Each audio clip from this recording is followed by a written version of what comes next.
All right, so principle 3 of the REST framework: live a low insulin lifestyle.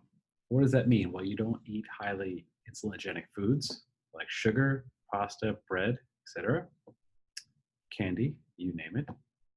It also means that you practice periods of time when you don't eat.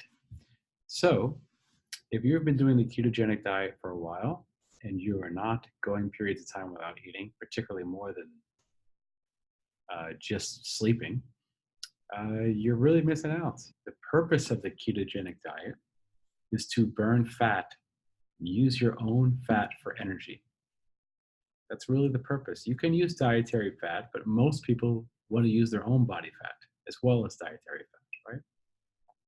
Point of the ketogenic diet is to use your own body fat for energy. You cannot do that if you're constantly eating fat all day or protein or anything. So the ketogenic diet is in a way a bit magical because the ketones reduce your hunger. On top of ketones having a hunger reduction effect, you produce less insulin because you eat foods that don't produce as much insulin. Because of that, you produce less ghrelin. Ghrelin is one of the hunger hormones. So you feel less hungry, which allows you to go longer periods of time without eating compared to someone that's not on a ketogenic diet. So it's really ketogenic diet and fasting go hand to hand.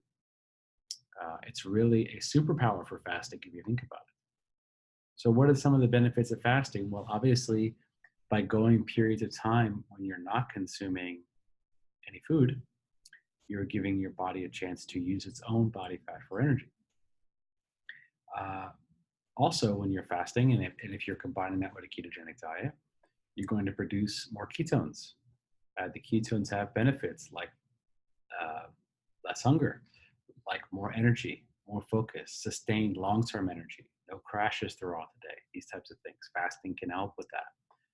Fasting also, if you can do it more than, let's say, 16 hours or so, and sometimes even more than 20 hours, you can start to have this process called autophagy, which is a way that your cells eat up all the dead cells uh, and create new cells.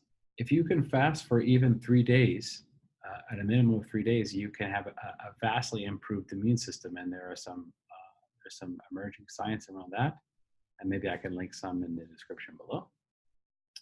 So how do you get started? Well, the easiest way to get started is to start with the 16-8 protocol, which means that you go 16 hours without eating and you eat in an 8-hour window. But I would say even if you eat in an 8-hour window, try to only eat 2 meals and not snack. And if you do snack, try to only snack once. Okay? Do that as much as you can. That means that for 16 hours, you're not eating anything. You're not consuming any food or any drinks besides water or maybe black coffee or plain tea. No sweeteners, nothing that's going to spike your insulin whatsoever. Okay. All right. Once you get used to that, switch it to 20. Maybe some days do a 20-hour fast, eat in a 4-hour window. Some days eat in a 1-hour window. About 3 days a week on average, I eat in a 1-hour window. It's sustainable for me at work because I work all day. I might go exercise and then I eat and then I'm done for the day. I don't have to worry about food. I don't have to worry about what I'm going to eat except once in the whole day. I get to eat a huge meal, which I really enjoy. Spend less money. Has a lot of benefits actually. So that's one way you can get started. Start with the 16-8 protocol and see if you can, on some days, move it to 18, 20, or even 23 hours. If you want to use fasting for more healing purposes, you can try longer fasts, but I would suggest just starting with 16 if you're not used to it. I really think that if you're doing keto for a while and you're not combining intermittent fasting or any kind of fasting, you're really missing out. So, if you want to join my health and longevity Slack group, you're more than welcome to. Or if you want any kind of consultations, that can all be found on my Patreon at patreon.com/KetoTroy.